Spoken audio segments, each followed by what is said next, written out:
If there's one thing that graphically illustrates America's battle with global warming, surely it's this. Lake Mead in Nevada, the biggest reservoir in the United States, feeding more than 25 million people. But look at that white line round the edge. It hasn't been painted in. It's where the water used to be, now dried up by drought and climate change. Now, the climate deniers would have you believe that the devastating heat here out west is the result of natural fluctuations, but that white line behind me does not lie. Lake Mead has dropped nearly 150 feet since the year 2000, and for the first time ever, they've had to declare an official water shortage, as the combination of searing heat and drought has taken its toll.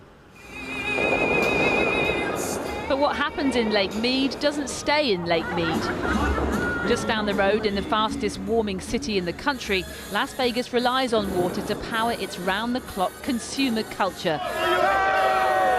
But climate certainly isn't top in the minds of the millions who flock here every year. Are you worried about global warming? No. I don't think climate change affects anything. It's how Mother Nature just brings climate to us. The hurricanes are much worse. There's got to be some reason. Do you believe in climate change? No. Why not? Bullshit. What do you mean, Elvis? Climate goes up and down for centuries and millennium. There's no such thing as climate change. America is at a critical juncture.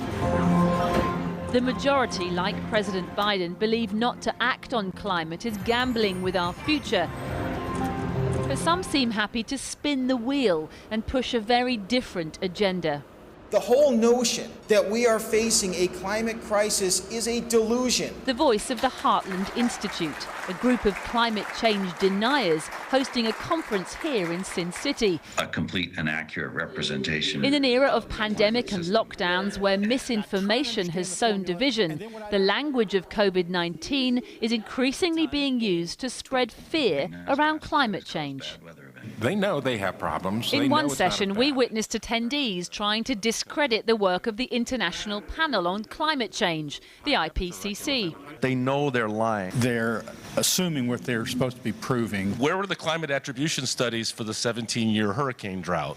Last question. And when you're talking about IPCC reports, you know, they're not signed off by a couple of people. It's hundreds of scientists in the world, and the wording for those reports is agreed by almost every country in the world. Granted, you don't all agree with that, but if you don't, how do you account for the increasing severity of forest fires, of droughts, of floods that we're seeing in the world? You're all having a good laugh, but how do you account for these things? You need to be very precise in what you are alleging. This is what we've seen this year, but they're not keen on an alternative view, as I quickly discovered. You can't measure what's happening in global warming and what happened this year. That's totally fake science. What's wrong with more warming? So, Jenny, who are these guys then, the Heartland Institute, and are they having any significant impact? What's happened with the pandemic is that there is a very real personal experience that has been shared by millions of people globally that can now be weaponized and capitalized upon to really engender a huge amount of outrage and grievance and fear. And what institutions like the Heartland Institute have been doing for years is to provide that sense of academic rigor, who can then go on to mainstream outlets like Fox News and reach an audience with, exponentially more reach than they ever would have been able to achieve with their own social media footprints. Where they want to put the elites in charge.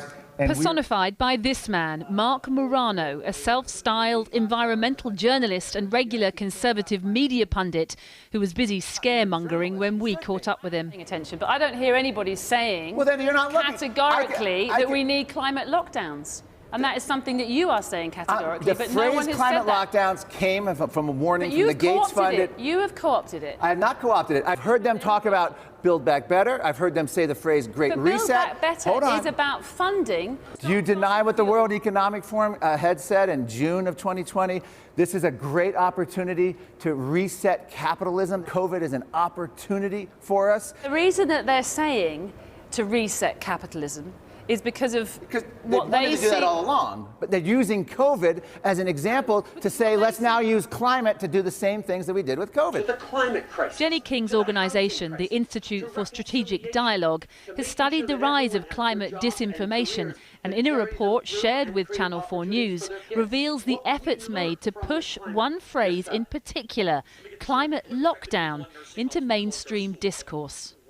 So we've been hearing here about COVID lockdowns, soon to become climate lockdowns. What does that mean? Climate lockdown is a new conspiracy that we're seeing in the anti-climate space that explicitly uses the language of the pandemic and of COVID-19 to fearmonger about a potential future of green tyranny, where governments are stripping people of their individual freedoms under the excuse of combating climate change. And so the misinformation flows. But the effects of a warming planet are clear and intensifying, even as many seek to muddy the waters. But with the UN climate conference just around the corner, the need to separate fact from fiction, reality from falsehood, has never been more pressing.